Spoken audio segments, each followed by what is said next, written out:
कि आखिर रौद्र संवत्सर क्या है, इसका असर दुनिया पर कितना पड़ने वाला है, किस लेवल पर पड़ने वाला है। देखिए, रौद्र संवत्सर को लेकर के ये बड़ा स्पष्ट रूप से कहा गया है कि रौद्र संवत्सर का असर विश्व पर अच्छा नहीं पड़ता है।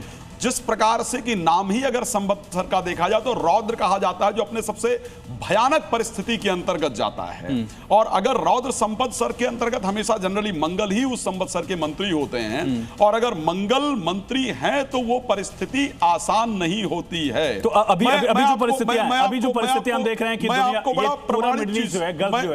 आपको एक प्रमाणित चीज दिखा रहा हूं। आप सोचेंगे कि जो परिस्थिति आज हो रही है, क्या संभव है कि किसी सनातन की बुक में या एस्ट्रोलॉजिकल बुक में क्या ये पहले से मेंशन हो सकता है?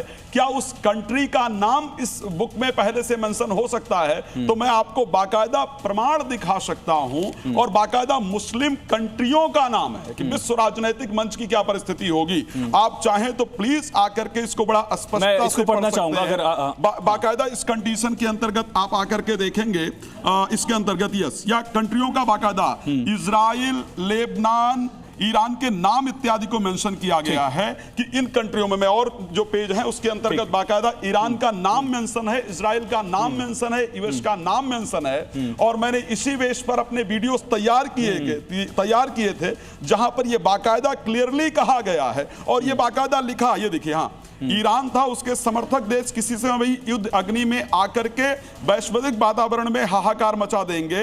इस प्रकार इजराइल, लेबनान इति लड़ाकों के मध्य युद्ध अग्नि कभी भी पुनः भड़क सकती है। यमन हूती भी देख रहा हूं, लेकिन वो फ्रंट तो बिल्कुल शांत है अभी तक। देखिए, अभी कौन कौन शांत है और क्या यमन वाला फ्रंट आप देख पा रहे हैं सर।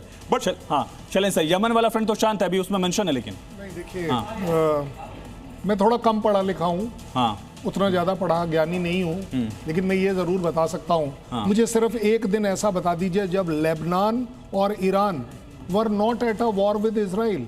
वो दिन कौन सा था पिछले 40 सालों में? नहीं, मैं आपको अगेंस्ट नहीं बोल रहा हूँ, समझने की कोशिश करिए।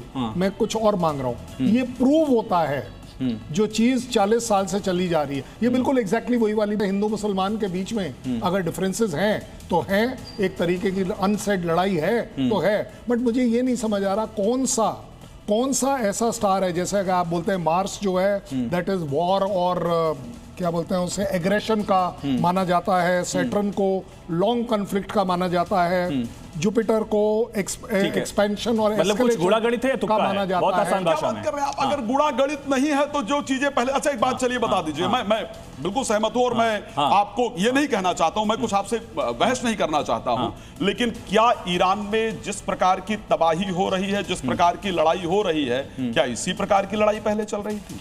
इसी प्रकार तो नहीं चल रहा था।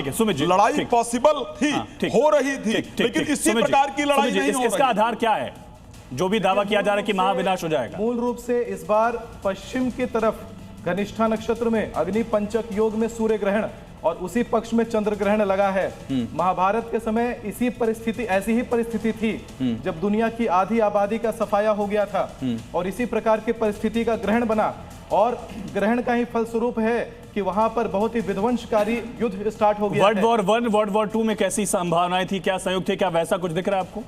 जब वर्ल्ड वॉर 1 चल रहा था उस समय अमेरिका के पक्ष में ग्रह चल रहे थे, वर्ल्ड वॉर 2 में अमेरिका के पक्ष में ग्रह थे, लेकिन ये तीसरा विश्व युद्ध जैसा ये जो कगार बन गया है, इसमें अमेरिका के विपक्ष में ग्रह हैं। वर्ल्ड वॉर 1 में तो ब्रिटेन के पक्ष में ज्यादा होना चाहिए था, शैलेंद्र सर, ऐसा क्या? ठीक है शैलेंद्र सर। नहीं, देखिए, अगर हम पीछे वाली चीजों को इवैल्यूएट कर आगे लाएंगे ना, तो उसको प्रूव करना बड़ा आसान होगा। मैं तो कह रहा हूं, अगर ग्रहों का चक्कर है, मैं ऐसा, देखिए वो वाली एग्जैक्टली बात है, मानो तो मैं गंगा माँ हूं, नहीं तो बहता पानी। अगर आपकी आस्था है, आपका विश्वास है, वेल यस, लेकिन एज फार एज अ फौजी मैं ये जरूर कहूंगा, मेरी कोई मिसाइल, मेरा कोई ड्रोन, मेरा कोई एयरक्राफ्ट किसी भी ग्रह से अफेक्ट नहीं होता है।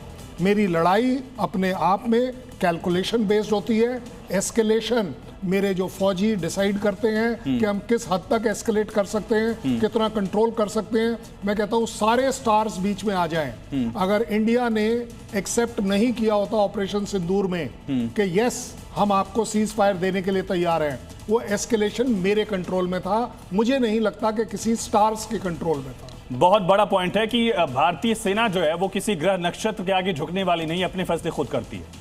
देखिए, मैंने सन 2025 की शुरुआत में मैंने ये बात कही थी और न्यूज़पेपर में बकायदा छपवाया था कि एक बार शनि ग्रह को मीन राशि में प्रवेश करने दीजिए और देखिए पश्चिम में कैसा घमासान मचने वाला है। पश्चिम में तो घमासान ऑलरेडी था सुमित जी, पश्चिम तो ऑलरेडी वॉरफ्रंट पे था। 2025 से बोल रहा हूं कि यूनाइटेड स्टेट्स युद्ध में आएगा। ये बात मैं 2025 से बोल रहा हूं कि 2026 में ईरान का जो मुद्दा है बहुत ज्यादा गहराने वाला है, विध्वंस होगा, वहां की करेंसी कोलैप्स करेगी।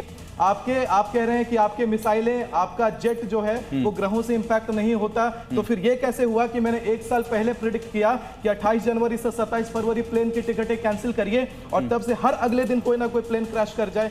ऐसा कैसे हुआ कि इंजन्स, मिसाइल्स, ड्रोन्स, हथियार, अग्नि, हर कुछ एक बार में ऐसा प्रभावित होने लगा? ऐसा ठीक है, आगे का प्रेडिक्शन क्या है इस रुद्र संवत्सर में? आगे का प्रेडिक्शन क्या है सुमित जी? बहुत छोटा सा जवाब आपका, उसके बाद जो खास मेहमान हमारे बच्चे हैं उनके पास इससे पहले पाकिस्तान भी इस युद्ध का अभी तक हिस्सा नहीं है, वो इस युद्ध में हिस्सा लेने वाला है। यूरोप के अंदर 13 अगस्त से 13 सितंबर के बीच में यूरोप में भी गृह युद्ध की स्थिति शुरू हो जाएगी। पाकिस्तान की एंट्री कब होगी? पाकिस्तान की एंट्री कब होगी? पाकिस्तान 18 अप्रैल से 16 मई के बीच में। ठीक है सर, एनी प्रोबेबिलिटी इसकी दिख रही है? शुक्ला सर आपसे ही। हाँ जी, अगर करंट सिनेरियो में देखा जाए तो पाकिस्तान तो ऑलरेडी वॉर में लिप्त है। अगर अफगानिस्तान के देखें, अफगानिस्तान के साथ तो ऑलरेडी वॉर में लगे हुए हैं। दूसरी बात, अगर इनडायरेक्टली देखें तो सऊदी अरेबिया के साथ उनका पैक्ट हो रखा है जिसके अंदर उनको सऊदी अरेबिया को सपोर्ट करना है तब जब सऊदी अरेबिया पे अटैक हो, जो कि ऑलरेडी हो चुका है। तो इनडायरेक्टली तो वो ऑलरेडी सपोर्ट में है। तो अगर आप कहना चाहते हैं कि पाकिस्तान इन्वॉल्व होगा, ही इज ऑलरेडी इन्वॉल्व। आज इस बात को मैं तिबारा रिपीट कर रहा हूं, 2025 के जनवरी में मैंने ये बात कहा हुआ था, जब ना पाकिस्तान वॉर में था, ना अमेरिका ने कहीं पर कोई हमला किया था। अमेरिका और भारत के संबंध तब अच्छे थे, हाथ में हाथ मिला के चलते थे। आज एक दूसरे को फूटी आंख नहीं सुहाते हैं। चलिए ठीक है, ठीक।